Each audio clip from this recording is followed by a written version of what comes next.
soft caress of happiness. All right, I think this will work out for us.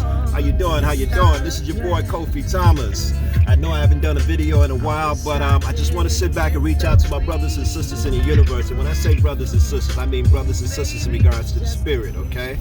At this point, I think a lot of people have questions about so much where we're at and what's next concerning where we're going to be going concerning the future. I think that starts with the basic dynamics of male-female households, okay?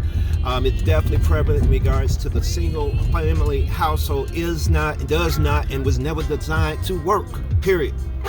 Every woman that sits back and says, well, I'm a single parent, I raised a good son, guarantee there were some men, whether they were related or otherwise, that were role models in their lives, okay?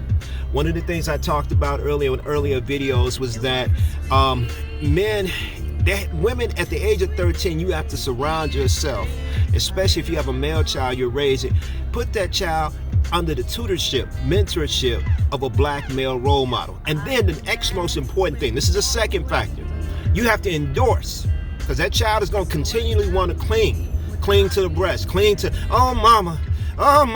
Well, guess what? You got to say, listen, you need to listen. It's time to grow up. It's time to be a man.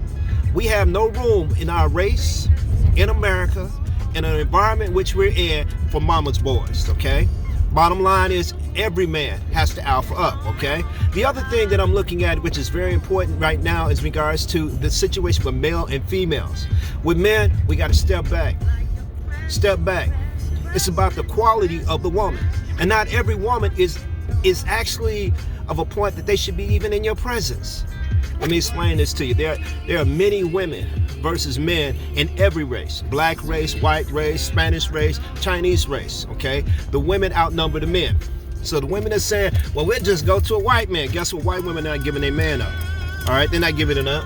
And here's the other thing. Be careful what you ask for. Because when you sit back and say that, that means you got to sit back and question who you are as a person.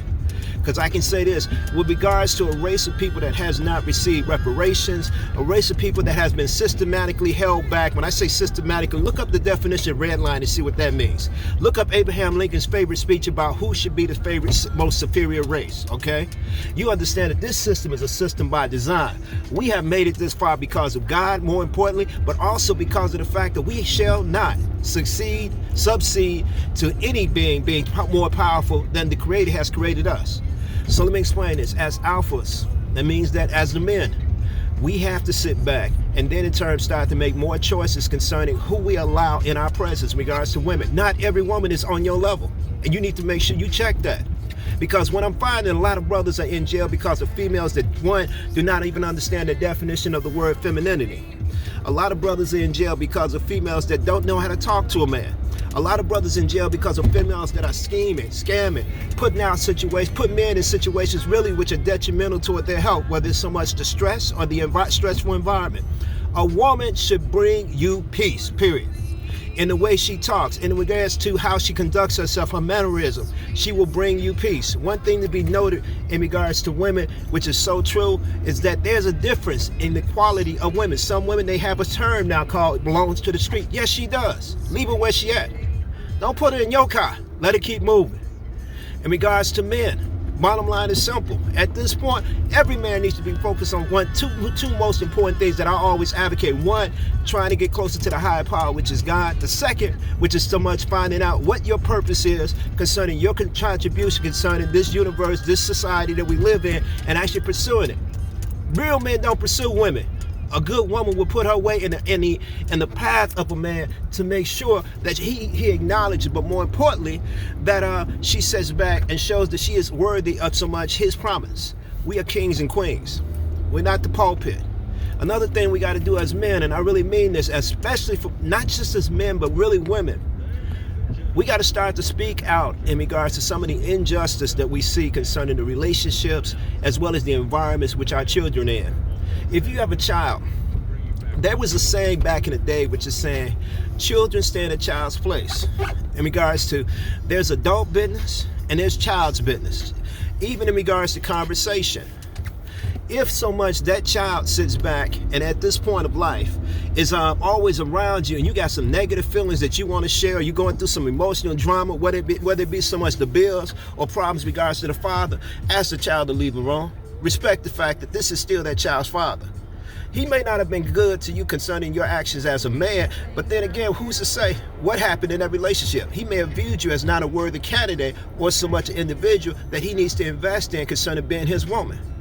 Now, the last part that I want to say, which is most important, intention and attention. This is something from a therapist by the name of Miss Veronica came about. Have good intentions concerning your actions toward others and pay attention to the responses and the feedback that they provide. If so much that individual does not provide proper feedback or appreciation, then guess what? Withdraw. Leave it alone. You don't have to engage in battle with people that are not on your level. Prize fighters fight prize fighters, period. You got a lot of scrubs, trolls, and so forth that are going to say things. Guess what? The more they start to talk, guess what? That's telling you you're on your business. Keep digging. They talked about Jesus. The more Jesus sat back and spread the word concerning the gospel, concerning the Lord, the more they talked about Jesus. Now, if they talk about Jesus, wanted to sit back, and they did crucify Jesus, what makes you think you're impervious towards so much the wrath of a hater? Or more importantly, an individual that sat back and they know that they're not doing the things that they're supposed to be doing, which is number one, finding their purpose and focus on themselves. A lot of things I don't talk about because guess what? It's not so much part of my focus. All right, well, good people. This is your boy Kofi-Thomas. Sun has risen. I'm a citizen of the universe. Much love to all those that's out there, and peace, love, and blessings to come. Thank you.